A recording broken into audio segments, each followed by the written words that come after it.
cat by the barest of margins.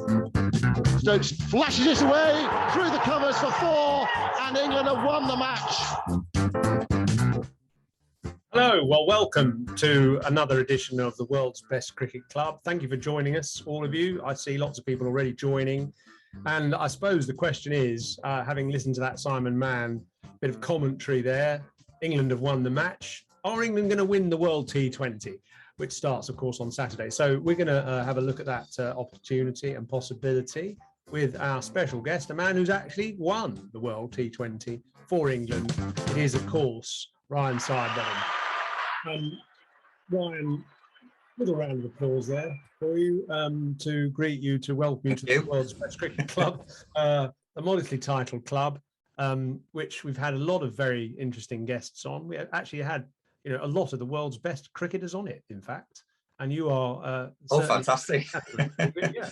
And then you've managed to get me on. Well, no, you're in that category actually, especially as a left armer of great success and repute. I actually want to talk about left arm bowling a bit at some point, but you've retired. You've been retired a few years now. I know you've done some coaching and stuff. Tell us what you've been doing most recently.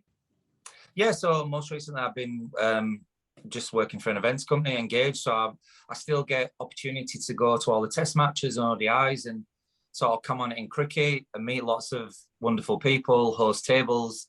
I've been doing a little bit of coaching. I do quite a number of one-to-ones. And also I've just recently come back from India playing in a Legends League. So I've just about recovered. It's taken the body 2 weeks to get back to normality and be able to tie my shoelaces and feel okay right now. I feel for you. And how many games did you play? In total, it was 7 games. So you basically got through at the most 28 overs, have you? Is that right? Yeah, pretty much. Yeah, I was still swinging it a little bit, opening the bowling. I mean, on 2 occasions I bowled 3 overs in the power play, and I was like, "What on earth is going on here? It must be. What am I doing?" But that wasn't too bad because you're still going. But it's when at the death, and it's like I can hardly move. So that was quite difficult. But anyway, I had a great time and mixing with lots of legends, people who are listening tonight. There was, in our team, Brett Lee, Lance Klusner, Mullaritharan, Kalawitharana, Jesse Ryder, Harbhajan Singh. I mean, we had a really fantastic team. I mean, some players that I looked up to and idolised. So, just to be mixing it and, being part of a team was really nice. And who would you pick out of that competition? Who's still got it? Who are you looking at going, he could still be playing? Yeah, I mean, they've still all got the skills. That never kind of leaves the players. Obviously, the bodies don't respond as well. But I mean, I played in one in Oman at the start of the year, and KP. I mean, he's Marmite, isn't he? People go, okay, Kevin Peterson. He's obviously always been a huge talking point. But I tell you what, goodness me, he said, I've not picked a battle for 12 months. He was just smashing them everywhere, reverse sweeping them, switch hitting. Honestly, phenomenal. He could still definitely play. Ridiculous. God. I mean, that talent is ridiculous. I remember once seeing Viv Richards, actually, about 10 years after he'd retired, belt Devon Malcolm, who was still quite lively, back over his head, straight flat into the sight screen. I'm sort of thinking, age 52 or something he was. And I'm just thinking, God, just imagine it, how I can't imagine being able to bowl to him really. And obviously I had to quite a lot, but there are some players who just have incredible skill. I was wondering actually, did AB de Villiers didn't play in that tournament, I suppose, because I mean, somebody like him, I can imagine him still smacking it when he's 60. Yeah, I mean, there was still, the Pathan brothers could possibly still play. Harbhajan can still bowl, brilliantly. I mean, going back to KP, he's one of those freaky players that we're all just sat there and we're looking at each other in amazement and thinking, this bloke can still play. Like, he could still play now. Like, ridiculous. And how do you stay fit then? Because I mean, bowling it's pretty tough, isn't it? And actually, it's a mugs game as well, T20, because not only are you going to get heavily damaged figures, but you could get injured as well. Yeah, As a bowler. We're not the brightest, are we, Simon? To be honest, being a bowler now, especially like you say, T20. I know that evolution techniques have changed. Batters have got bigger, stronger, can hit the ball a lot further. I still think skills have certainly improved from the bowlers, but again, you look. I'd be happy going at 10 and over now. With the way the batsman can hit the ball 360. You've almost got 1 to 11 that can all bat as well now, which is just frightening, isn't it? And I do love it. Of course, things change and the times change, but I like watching T20 cricket, not just for the batting and bowling, but I think the fielding now is unbelievable. It really is. It's great to watch. I mean, there's that bit of fielding by Stokes the other day, wasn't there, when he sort of flung himself across the line and managed to grope the ball back in. I mean, it's just almost sort of superhuman, some of the fielding. So, going on your assessment of the T20 game now, let's run with that a bit, because obviously you played in that World T20 final in 2010. And then you've had that gap, or not since then, but after you retired, and you're sort of still playing a bit of T20. So how is it a different game to the one you played in 2010? I certainly think more and more people play it now around the world. I think because there's more and more competitions, the IPL keeps growing and growing and growing, Big Bash. So I think the reason why T20 has improved immensely is because there's so many more T20, international games out there, more tournaments out there. So I think more players play the game on a regular basis. So I think that's why T20 has improved. And secondly, obviously, players have got better skill wise. I don't want to get into argument of, I'm sure you've had it so many times, of Test cricket and white ball, and is there too much white ball? Is Test cricket going to die? But I think, because, T20 is a shorter game, don't last as long, more entertaining. I suppose that's why the younger generation now, even when I do a little bit of coaching and one-to-ones, you ask a batsman just to work on his technique, probably first 10, 20 minutes. And I promise you, half of them can't play a forward defence. But you ask them to play a sweep and a reverse sweep and a scoop, they can just do it like that. I suppose it just shows how times and the game's changed very, very quickly.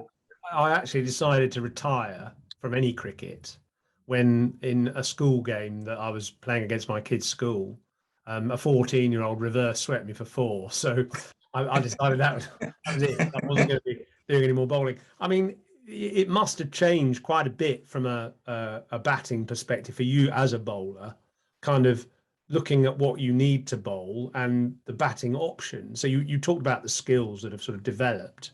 How has that changed how you have to approach being a bowler?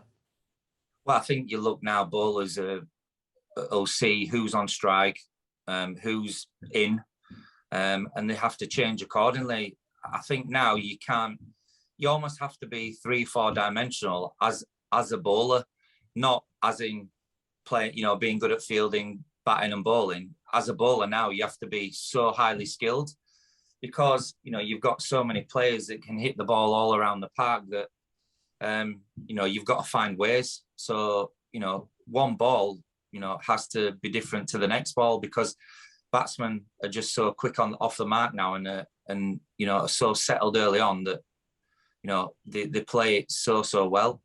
So for me, if I was playing now, I mean, you just have to have your change-ups. The only thing I don't see regular is bowlers now bowling proper Yorkers. I think it's kind of gone out the game a little bit. And you still look around, you look at the best bowlers like a Bumrah or Chris Jordan's done well on many occasions. They're the guys that hit the block hole because your players are almost waiting for length, back of a length and, sort of wide, slower balls, as it were. So, the Yorkers, I'm sure you agree, it's kind of gone out of the game a little bit. Yeah, I mean, it was certainly a default ball back in the day, but I mean, that was a long time ago when we wore whites to play one-day cricket and things like that, which seems ridiculous. I suppose the problem with the Yorker is if you get it a bit wrong, it goes for 6. And I guess the other thing is you can be a bit predictable, at least if you mix it up. If a guy knows that you're going to be basically bowling full every ball, they can set themselves to play the ramp or whatever. Whereas I suppose if you mix it up a bit, then they're not quite so sure. And I guess the problem with mixing it up is it's harder to get when you want to bowl that Yorker. You know, I don't know how you found this, but I found bowling Yorkers at the death. It took me a couple of balls to get it right. And then I probably hit a rhythm and got it right for probably the rest of the over. But if you're bowling back of a length and you're bowling a slower ball and then you're bowling a Yorker, it's quite hard to master that, isn't it? It's a very good skill, and I think not a lot of players, even now, have kind of mastered that skill to go from one to the other. Which again, you know, bowlers are under pressure straight away, aren't they? You don't have any time to settle at all in T20 cricket. But I think, you know, now the bouncers come back in a little bit, which I like. What I do like to see in T20 cricket, at least have the boundaries a decent size. So then your bowlers can bowl bouncers, so they can be a little bit more attacking, and you're challenging, you know, the batsman to do other things. So yeah, I'm sure things will change in the next 5 years, the next 10 years, and you know, it might go back to old school. We have to wait and see. But I really do love watching T20 cricket now. It's so entertaining. Does it feel that now that you look at the T20 sort of landscape, and obviously the World T20 already in progress, and you think back to 2010 and your victory there, do you think that victory, that success winning the World Cup was almost a little bit undervalued compared to how it would be now? Maybe. I wouldn't say we were trailblazers. What I would say, we kind of changed how T20 cricket was played, probably in England. You know, 2009, we lost to Holland. We had no sense of direction as a team. You know, team selection was all over the place. And I think Colley's, selection as captain, he'd been to the IPL, and I think he'd seen how it was played, you know, entertaining, attacking, free-flowing, with a lot of variation in the bowling attack. And I think he probably changed how we played our cricket in 2010 very, very quickly. You know, having Lum and Keysweather at the top of the order, that was something that you could argue England would never, those two picks would never be those two picks. We were always quite very safe in our selection. And I think, you know, we needed to be much more attacking and entertaining as a team. And having done that, I think we kind of changed the way it was played a little bit. And then you had Owen Morgan, who was definitely ahead of his time in terms of a batsman, with his hockey wrists and his style of cricket and how he played. How he worked out the game to score big runs, and how he was attacking. He'd pick a bowler, the weakest bowler, or I'd pick a bowler to take down. And I think Owen probably learned a little bit from Colley from that tournament, and then took it into his captaincy. And you look at the teams, you know, that I suppose Morg's not just inherited, but how he changed one-day cricket, really, and how it was played, especially in England. And it actually, funnily enough, took the one-day side, the 50 over side, a lot longer to sort of cotton on to that trend in a way. So as you say, you did set the tone, but only for T20 rather than for the longer format. I mean, what's your memory of that final and the success? I can't remember, mate. I had far too many rum and cokes that night after we won. I mean, of course we played such an amazing style of cricket. Again, something I'd never seen really in shorter format cricket, how entertaining we were. And, you know, we had such a great balance within our side. And we just gained in confidence, and the momentum was with us. Going into the final, you know, obviously it doesn't get better than playing, you know, the old enemy in the final. And all I remember is singing the national anthem. And I always stupidly got standing next to Graham Swan, who loved singing, but loved singing in a Pavarotti style operatic voice. And all I was thinking about was, please don't laugh when you're singing the national anthem, because obviously the camera comes past you. So I was like, please don't, please don't. And I was like, Swanee, will you shut up? So it just looked like I was singing the national anthem and smiling at the same time, but I just couldn't concentrate. But actually that probably helped me, because I was bowling the first over, and you totally forget about, oh, I'm bowling the first over, I'm going to be under pressure, we need to take early wickets. And it sort of went on from there, really. And then I don't want to drop me and Swanee in it, but I promise you, I've never had a cigarette in my entire life, never hated it, never been a smoker. But I sat in the toilets with Swanee whilst we were batting, because we were both absolutely crapping ourselves, thinking, if me and you were batting, Swanee, we're struggling, mate. So we sat there yapping away, having a cigarette, and then you could hear the cheers and the chanting, and every time it was a 4 or a 6. And then we kind of went out the last 5 overs when we sort of needed, 20 odd to win. So it was one of those funny moments, really, something I'll kind of remember, which was a bit ridiculous, but at the time it just seemed the right thing to do. You share something with Ben Stokes. It's not that well known a fact that between the end of the World Cup final actual match and the Super Over at Lords, he nipped into the back room to try and calm himself down, and he had a fag as well. And you know what, Simon? It'd be something I'd never even dream of. I always played sport, and my dad, he was like, don't ever touch that, son, else I'll kill you, type of thing. So it was just very, very random. But, I mean, to win a World Cup, and, obviously it's part of history and something very, very special. And for us to win it for the first time in such a long, long time, it's something that I'll always, always cherish and remember. And just quickly, what do you feel about this tournament? You say you're acting as a pundit for our sports and so on. Have you given England the favourite tag or not? Absolutely. I really believe this could be the year. You don't want to say England are outright favourites. They're going to win. They're going to smash everyone. But coming into this tournament, they're obviously very confident. It's a selection headache because there's so many players. Your Harry Brooks and Ben Ducketts have been outstanding, haven't they? They've got all these left armers now, which is where on earth did they all come from? Rhys Topley's injured, of course. So yes, I've heard that, which is a shame. I mean, yeah, it is a huge shame. He's certainly one that's I've been mightily impressed with this summer. He's ball quick, he's swung it. He's tall, gets bounce. He's been outstanding. So yeah, it could be a big loss, but then Mark Wood's been in great form.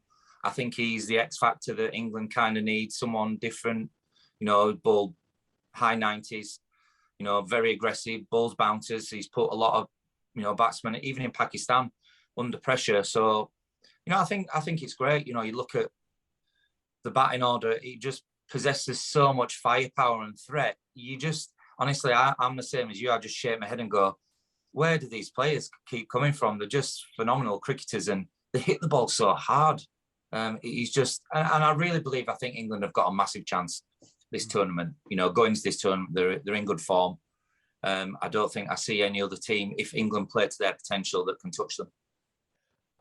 What about left armers then? You were one of the first, really, weren't you? You played very well in that World T20 in 2010, took lots of wickets, obviously good economy. And there was a sort of trend set sort of around about then. I remember Sohail Tanvir being the leading wicket taker in the IPL around that time. And obviously there were, a few other left armers. What is it about left arm over bowlers? England have now got 3 in their squad, although Topley obviously injured. Why is there this emphasis on left arm? Well, I think it's a change of angle. It's a different variation, of course. And like a leg spinner, I think a left armer or left arm seamer, can beat the bat both sides. And I think now they're viewed as, highly important to a team's, bowling attack. Whereas I would say probably when I first started, it wasn't like left armour, but why do we want a left armour? We've got all these right armers. And that's how it was when I first started. There was me and Paul Hutchinson at Yorkshire, and, we're both in really good form at one stage of our careers. And it was David Bice was like, we don't want 2 left armers in our side. Why would I do that? But I think it's become more fashionable, and I think You know, coaches and managers. Can you hit on why? What is it that's different? I mean, my theory, by the way, which is probably, you know, total crap, is that because of your angle, left arm over, going across towards the offside of a right-handed batsman, it's that bit harder to play his natural slog across the line to mid-wicket. Yeah, and it's obviously then difficult, isn't it? You're taking a higher risk or higher percentage risk as a batter, because they all want to hit to sort of cow mid-wicket, you know, backward of square. So with the angle going across, obviously you are taking a bigger risk, and you're going to have your field set at the leg side, because generally going to hit that way. And I think England have used it brilliantly. I think, you know, coaches and managers sort of maybe 5-6 years ago realised that actually, IPL, they've all got left armers. You know, some of the best bowlers in, you know, Trent Bolts, Mitchell Starks, some of the best death bowlers around. I think now, you know, you see it as a proper, you know, armory, you know, in a team's, you know, in a team side. So, you know, long may it continue. Right. Now we're going to change tack for 5 minutes. Noughts, I can share screen, can't I? Yeah, I believe you can. Right. So just talk us through this, Ryan. Oh, no. Right, here we go. I hope you I can know hear the this music is. here. I hope you can hear the music. You might not be able to, actually. I'm just going to change the sound settings a minute so that you can actually hear the music as well, because I don't think you can hear, can you? 1 sec. It's a strong start, if nothing else. Well, Good you start. It was a couldn't hear good the start. music, though, could you? Well, No. it's dipping in and out. We want to see great. Could you hear the music? A little bit. Tiny bit. There we go. You hear it? Yeah.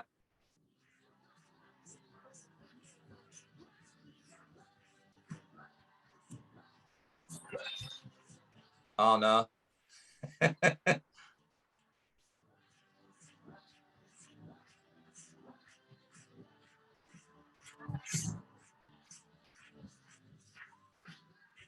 What? It's good, you know.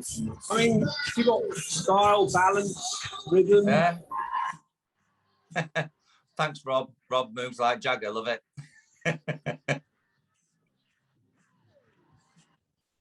Spin to the end. I love the end, actually.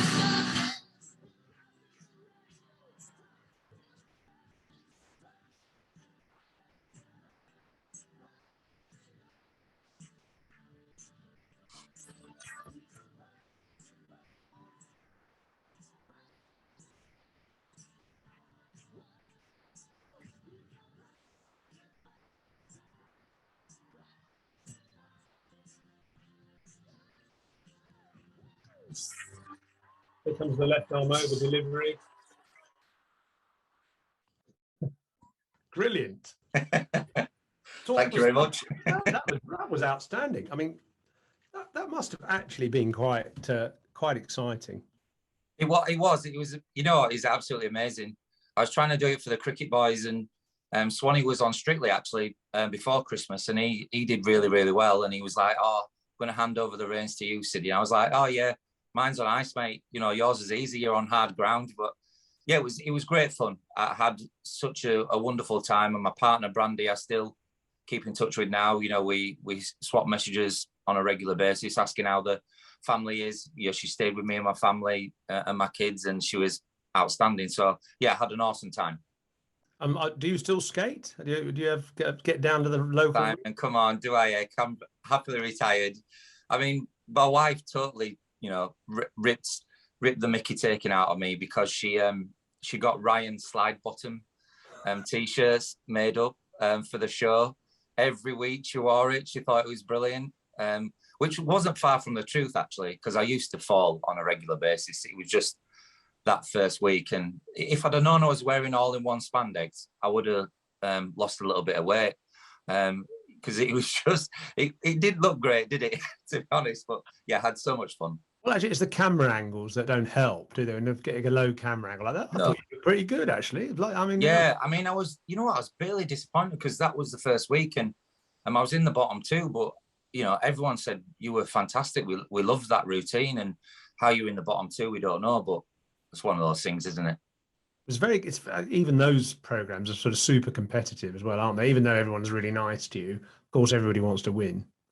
Yeah, everybody's desperate to win. I mean, for me, it was just new challenge and being a sportsman. You're not really allowed to sort of ski, ice skate, bungee jump. So it was something massively out of my comfort zone, and I loved every minute. I mean, it's kind of I wouldn't say a popularity show, but if you've got all the Instagrammers and all these followers, you're probably going to go further in the competition, unfortunately. But yeah, it was so much fun. It really was. How, even the old man who is, grumpy at the best of times, as you probably know, Simon, he was like, oh lad, I thought you weren't too bad, were you? You were a lot better than I thought. So I was like, cheers, Dad. I'll take that. Thanks very much. And how is your dad now? He's awesome, thank you. Yeah, he's really good. He's happily retired, not doing anything, just basically going up and down the country, watching his beloved horses. Okay, right. I got a quick question. Notes here. Notes on the production side for Ryan. Yes, mate. In preparation for Dancing Girls, how many times have you watched Blades of Glory? No, I'd never ever watched it. Oh my Lord. I mean, I was asked, you know what? I trained at Bradford Ice Arena, and I was asked loads of times, like, have you watched Blades of Glory? Have you watched? I was like, no, I've never watched that. Like, I didn't even know what it was at first, but no, I mean, it was very, very difficult. All I can say is I had 30 hours training with a professional coach, and I literally held onto a hand for 2 weeks. I was so scared. Like, held onto the side, had a penguin, had a snowman. It was scary, really scary. Oh, well done anyway. Well done you for. Thank you. And it looked pretty good to me. Okay, well, listen. Why don't we get the members asking questions? Absolutely. I'm just going to ask you one very quick one, and you don't have to kind of go any deep into this if you don't want to. It just must be quite depressing seeing Yorkshire in the state it's in. Yeah, absolutely, Simon. I mean, it's been hugely highlighted, hasn't it? It's been in the press, for the wrong reasons over the last probably 18 to 2 years, hasn't it? So it's depressing. And then, I was there at the start of the year. Goffey asked me to just go to the club and help the young bowlers out, because there was no one, there was no one there, no coaches, no physios, no nothing. And I did see a lot of talent. I really did. There was a number of players, George Hill and one or two others that have talent. So hopefully at some stage, the club will get back to where everyone expects them to be. But at the moment, yeah, disappointing for them to, be down in the second division. I suppose you weren't surprised in the end that they only won one game, because it must have been so difficult with, as you say, no coaching to start with, nobody knowing what was going on, and just a sort of general level of kind of, I suppose, pessimism around the place. Yeah, I mean, I think with Goffey and Lord Patel, and then Otis. I've known Otis for a very long time. Fantastic coach. I would probably say that the team was probably 6 weeks behind where it should have been at the start of the season, because they'd not trained that much. They'd not had much outdoor time. I think with everything that was going on around the club, it was such a difficult period for the players just to go out there and do the job and work on, progressing themselves as cricketers. So hopefully, they'll turn it around over the next couple of years. I think now they just want to move in the right direction, and the players, want to train hard and work hard. And I think they've brought in a number of players, and, Shan Masood is a fantastic cricketer, great signing for the club. So only time will tell, but I'm sure if you stick with Otis and the new regime and the staff, I think they'll go from strength to strength. Will you get involved? No, not as yet. No, I mean, I've still only been sort of 5-6 years retired. I do, I still love the club, and I always follow the club's results and see what they're up to. Maybe further down the line, I'd love to be a bowling coach and pass on my knowledges to the younger generation, but not just yet. Fine. Okay. Great. Right. Who's up, Norts? Right, I'm bringing Robin first because he's first person to put hand up. So I've just asked him to unmute. Go easy on me, Rob. I will. I'll be very kind. Good evening. How are you? Good evening, mate. How are you doing? Yeah, I'm good. Thanks. Two questions, sort of linked technically. Yeah, absolutely. If you could relive one match in your career over and over again, what would it be and why? And also, secondly, who was the hardest batsman you ever had to bowl against? Okay. One game springs to mind. I mean, again, I've been very fortunate to win, championships and win the World Cup and represent my country, which I grew up as a boy wanting to do desperately. But I played at Trent Bridge against India in a series. I think it was 2007. And you're bowling at Tendulkar, Ganguly, Dravid, Laxman, Dhoni. And I think on that day I bowled 19 overs for 20 runs in a test match. And I only got one wicket, and I probably bowled the best I'd ever bowled in an England shirt. So probably that day, not just because I didn't take that many wickets, it was just bowling at the greats at Trent Bridge. It was just a wonderful day, and I loved absolutely every minute. The second one, I would have to say, I mean, I played against some of the greats of the game, but one player springs to mind, and I would say Marcus Trescothick. One of those players, especially at Taunton, generally pretty flat wicket, and his bat seems so wide.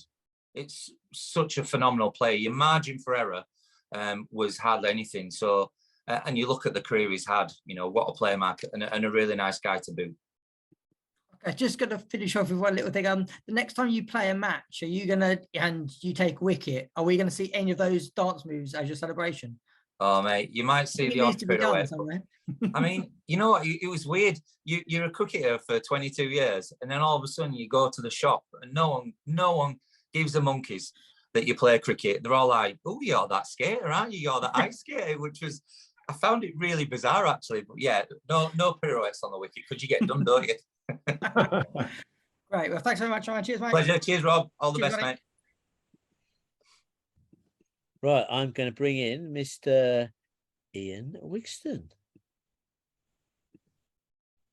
Ryan, hi. Evening, everybody. Hi, Ian.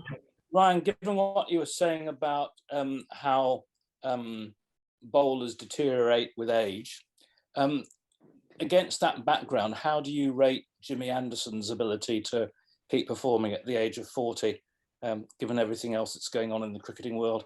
Yeah, phenomenal, isn't it? I think what you see with Jimmy, his body's not changed, has it?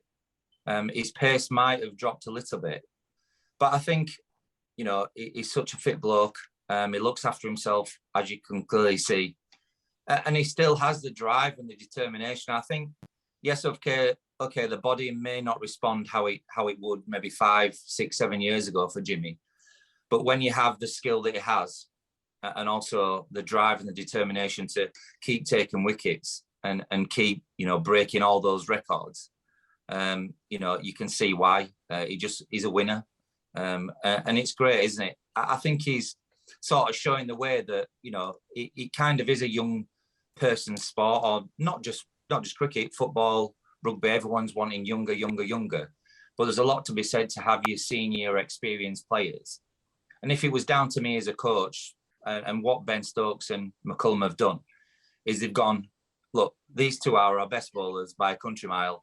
We'll play them until they break down or they don't want to play anymore. And that's what I like, because it's not just what you get from those two cricketers on the field, meaning Brody as well, it's the knowledge that they possess.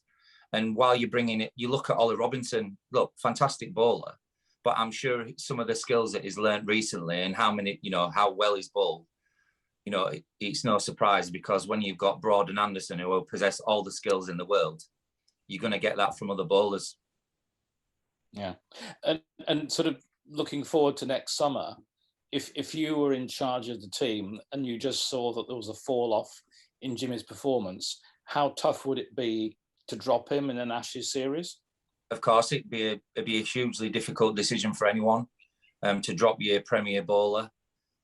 I'd like to think that, that they would look after him. He may not play every game, but you might pick him for the 3 grounds where it's probably going to swing the most, or it's going to do the most, or it can contribute the most to the team winning. He doesn't have to play every game now. He's still our best bowler, but you can still look after him and wrap him in cotton wool and maybe play him 4 out of the 5, because they're all very close together, aren't they? Next year, the Ashes series. So I'm sure they will have one eye on that, the management, in terms of, the amount of, overs they're going to bowl and where they're going to play and which games are going to, they're going to contribute the most to winning. Yeah. Thanks, mate. Appreciate it. Pleasure. Cheers, Ian. You identify with Jimmy perhaps more than other bowlers because, swing was important to you as well, and the kind of the mastery of the little tiny nuances of changing the seam position and things. Yeah, there were. I mean, that England went through a stage where they just wanted, it needs to be fast. We need to have all fast bowlers, and I get that. But I think there's something to be said for skills.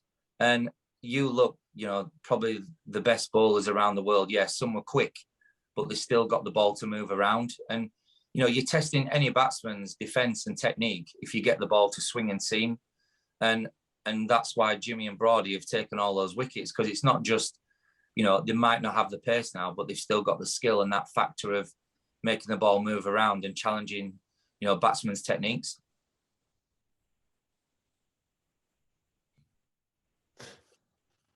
How are we doing, Norts? Oh, well, I'll tell you, well, Ever's a bit shy, but I got a question because I was talking to Ryan before we started. It's a lovely segue.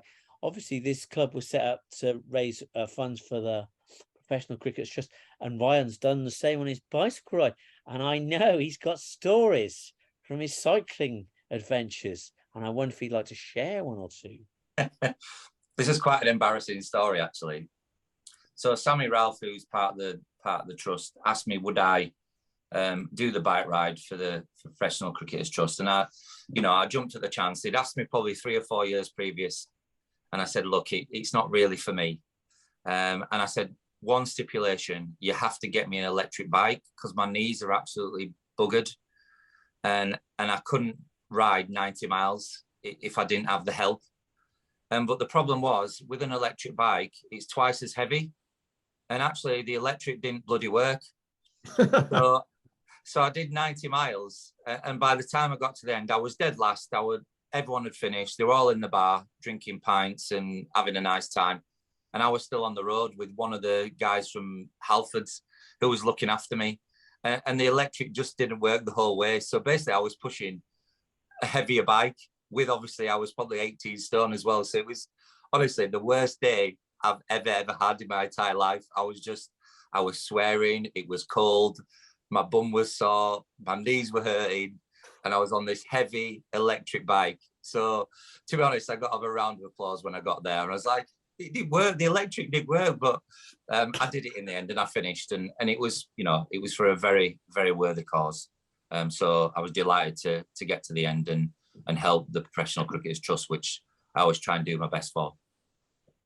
Oh, what a story! Great one. Right, Umar's put his hand up. So, Good man. Umar, I'm unmuting you, and in you come. Hi, Ryan. Hope you're well. Hi, mate. How you doing? You all right? Yeah, good, thank you.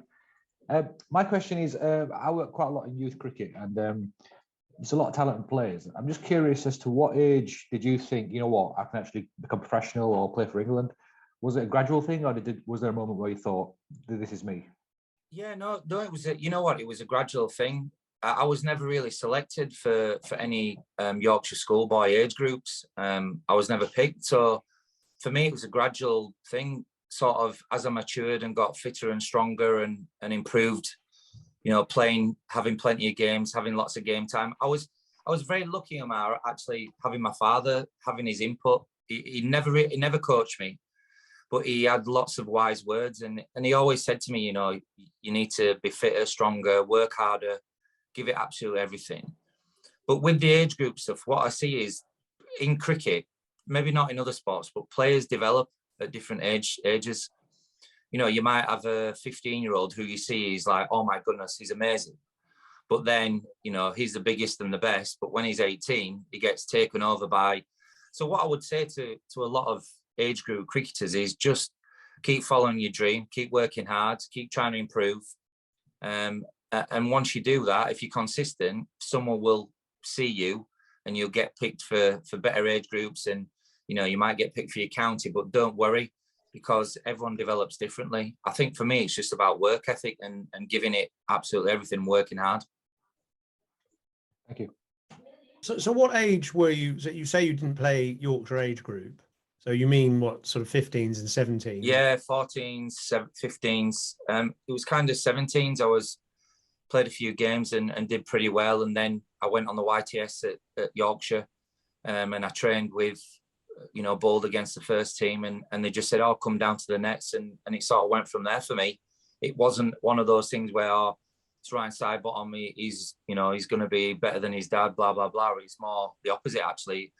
I came across a lot of nepotism, and he's only there because of his dad. And actually, it was the making of me, to be honest, Simon. It just made me more determined. The more people that said, "Oh, he's only there because of his dad," that was brilliant, because I used it as more fuel for the fire, and it made me more determined to go, you know what, I'm going to show you. So I owe those people, all those parents who used to give me a bit of stick, a massive thank you. Yeah, but that's a great story. And I mean, so how old were you when? So you obviously, your dad played cricket with you, I guess, mucking around when you were a kid. Yeah. So you picked up some of the rudiments.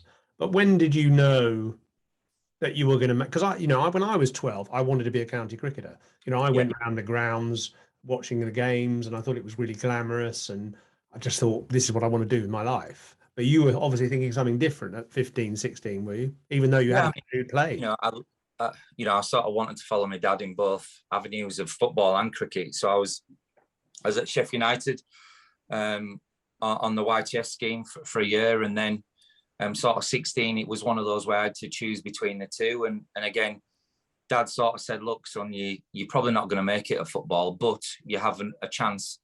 I think he sort of saw something in me. I played an under-17 Yorkshire match where I'd not been selected for a number of games, and I think they picked up a couple of injuries to the bowlers, and I played this game, and I think I got 6 for 7 for against Notts.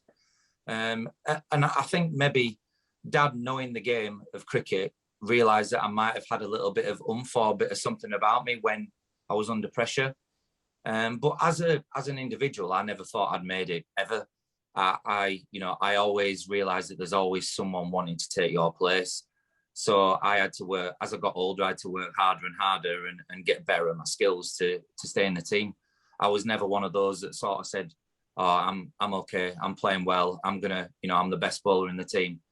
I always wanted to keep going because, I wasn't daft. There's always someone who wants to be better than you or take your place or have your position in the side. So I never, ever, ever took it for granted. Even at my late 30s, I always still trained hard and tried to be as professional as I possibly could. And do you train for this Legends cricket? Do you go on? Yeah, I do. Yeah. Yeah.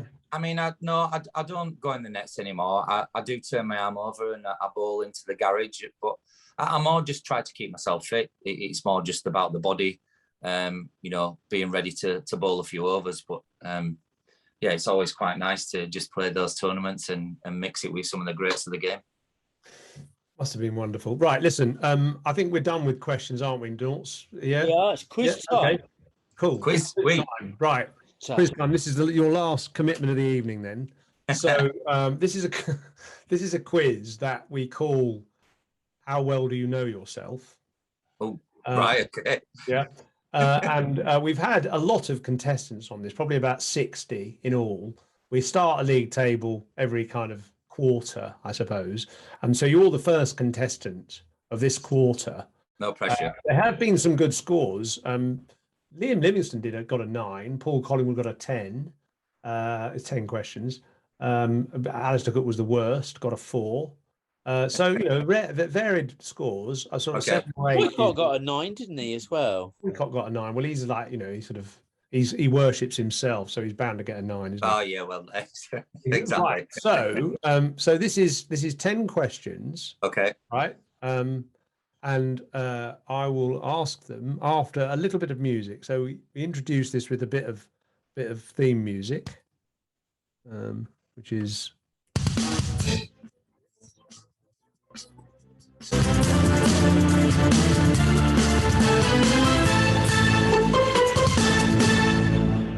I hope that gets you in the mood. And then you've got, if you get the answer right, you get this. He's got it! Bit of Ian Smith commentary there. And obviously, if you get it wrong, you get a. Right? Yeah. Okay. 10 questions. Question Perfect. 1. Your first class debut. How Yeah. many wickets did you take in the match? It was against Leicester. Yeah. You don't get I any. think I got 3 in the first innings, and I'm not sure if I'll say 5 in the match. Your first bit of the answer was right. And Yeah. then you said, I'm not sure. What was that? I think I got 2 in the second innings, did I? Or none? I said 5 in total. Well, my stats said 3. So that's a good answer. You got the first bit right. Got the first bit right. Yeah. But you then added a couple of it. I don't actually think you bowled in the second innings. Oh, okay. I'll check at the end, but I'm pretty sure. No, I'm not quite sure if I did or not. It was a long time ago. It was a long time ago.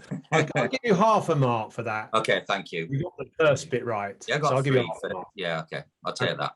Right. Hopefully you'll get this one. Question 2. What was the nickname of the Yorkshire captain on your first class debut? Bingo. He's got it! Correct. David Bias. David And Bias. I've always wondered why he was known as Bingo. I don't know myself. No one ever called him. They either called him Gadge or Bingo, so I'm not sure myself. I'll have to find that out. How disappointing. I thought there would be some ridiculous reason. I don't think so. I'm not sure. Okay, fine. Well, anyway, correct answer. So 1.5 out of 2. Question 3. Who was your first test victim? First test match victim. And I'll give you a clue if you can't recall it. It was in your second test because you didn't take any wickets in your first. Yeah. Test. I think it was against Pakistan. I've got it. Chris Gale. He's got it! Was that phoning a friend or something there? No, I had to think about that, didn't I? I do remember. Where was I playing? Excellent. It was actually Headley as well, wasn't it? Excellent. Dear me. Yeah. Good victim anyway. I hope you remind him of that every time you see him. Right. Good. So 2.5 out of 3. Well done. Question 4. Who was your last test victim?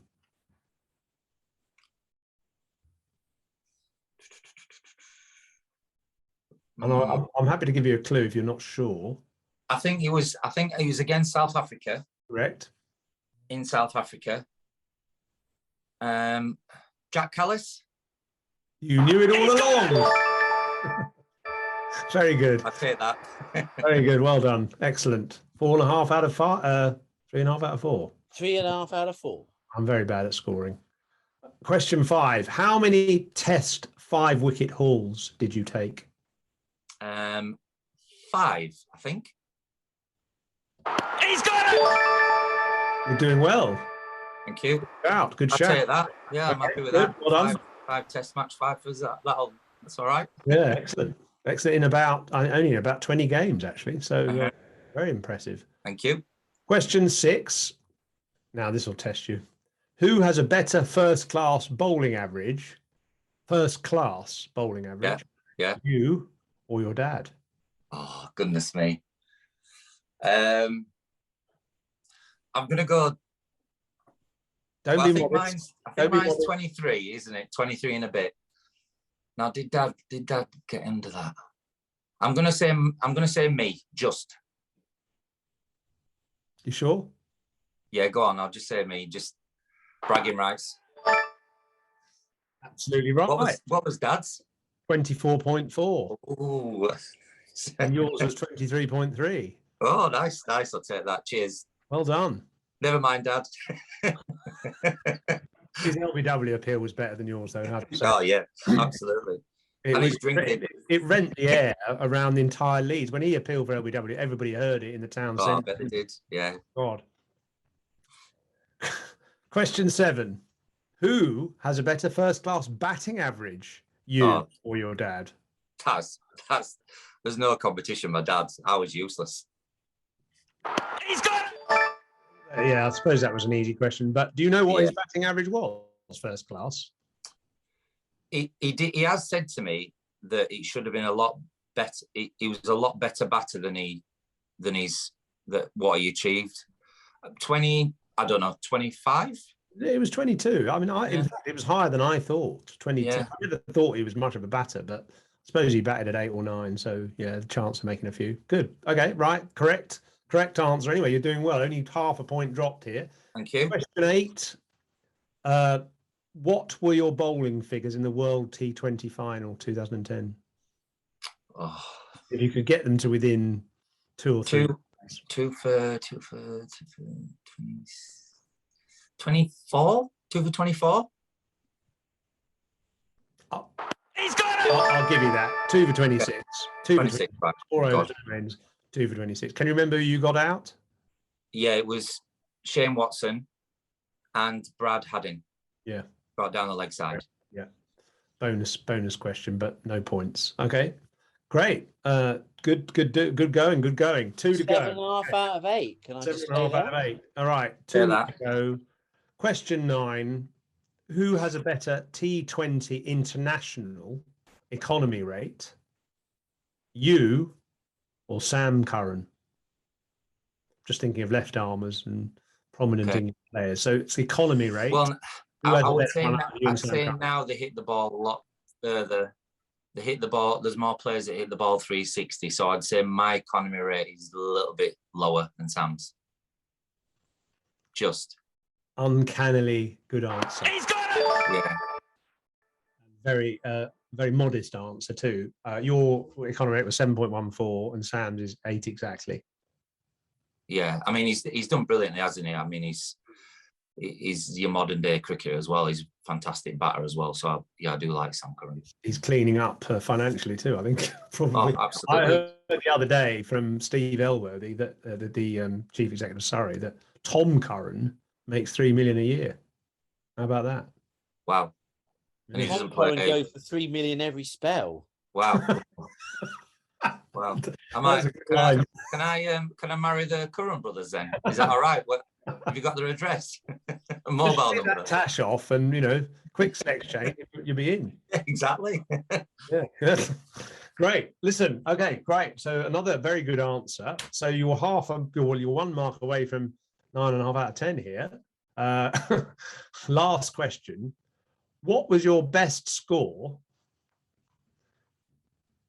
in dancing on ice? Best score in dancing on ice. I wasn't very good, so it wouldn't have been. I would say 28.5. I can't have got that right. Afraid you got that wrong. It was 24. And there's not a bad guess, but you were talk about being a big head and give myself an extra 4. But 24 actually was a bloody good score, so shouldn't be. Yeah, I'll take it. Thank you. For that. Right, okay, so just failing at the last there, but a very good score of 8.5. So well done. Excellent. Right, well, 5 to 8. I think we're done. Anything to add, Norts? Anybody want a final question? I would say, given Ryan's role, I don't know if it's insider betting. I don't know whether we're crossing any lines here, but in your role as an expert for a betting company, you would say, if I had a couple of bob to put down, who will be meeting in the final? Oh, I'm not quite sure. I think apart from England, all the other teams are quite even, aren't they? Some have been quite inconsistent. So it's quite a tough one to call. India have not always been consistent. Australia, again. New Zealand are the ones, they go about the business, don't they, quietly and confidently. But we'll have to wait and see. I'm just going to go with England. I'm biased to start with. And secondly, I think they're playing such good cricket that they're so confident. I think you can't see past England at the moment if they play well. But who are they in the final with? Who are they playing? This is the thing, isn't it? I think actually that Australia will come through because of their bowling attack. And if they play those, test bowling attack, I think they'll have the edge because over all the other teams. Just because the bowling of a lot of the other teams is a bit ropey. And Yeah. I just think that, especially India without Bumrah, I think that really hot Australian bowling attack on some of those slightly bouncier surfaces might just, at night it might just do a little bit. Yeah. I fancy them as long as they can get enough runs, but I think their bowling attack is very, really good. Yeah. Yeah. I think England just look settled, don't they, as a side. The firepower, they've just got everything at their. Yeah, it's exciting. Puzzle. It's going to be a good tournament anyway. And where can we see your punditry? Oh, I think it's just on social media, on Twitter and YouTube and whatnot. So on your account or their account or both? It's their Star Sports account, yeah. On Star Sports account, okay. Yeah. Okay, we'll look out for that.